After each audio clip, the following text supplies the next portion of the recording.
Ça, c'est le genre de message que je reçois à peu près tous les jours et que je vois passer à peu près tous les jours sur les posts de femmes qui font de la musculation. On est quand même en 2025, il y a encore des gens qui disent que la musculation c'est pas pour les femmes. Donc après moi j'essaye de prôner un maximum le je m'en foutisme parce que je suis quelqu'un qui vraiment me moque du regard des gens, sinon je serais pas en train de discuter aussi facilement de plein de sujets sur les réseaux sociaux, mais je reçois encore beaucoup trop, que ce soit de femmes ou d'hommes.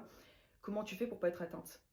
Mais les gars, en fait, si vous n'avez pas les épaules assez solides, n'allez pas sur les réseaux. Que ce soit sur les réseaux ou dans la réalité, moi j'ai jamais eu de problème. Peu importe ce qu'on me disait, j'ai quand même continué en fait de faire ce que je faisais parce que ça me plaisait à moi et que c'est mes objectifs et que c'est ma vie. Et que la plupart des gens qui critiquent ou qui ne vont pas dans mon sens, tout en sachant que moi c'est mieux pour ma santé, bah, c'est des gens qui sont incapables de faire ce que je fais. Encore une fois, c'est le reflet de leurs propres insécurités. Donc continuez de progresser parce que c'est ce qui vous plaît à vous. Pourquoi vous allez écouter des gens qui vous ne connaissent pas, que vous ne connaissez pas? S'il y a des gens qui ne vous connaissent pas et qui arrivent à changer cet état d'esprit que vous avez sur vous-même, posez-vous des questions. Parce que les commentaires comme ça, c'est absolument tous les jours et ça ne change absolument rien sur ma vision que j'ai de moi. Je soulève toute leur famille réunie. Donc à partir de là, arrêtez de vous soucier du regard des gens. Le temps, il passe assez vite.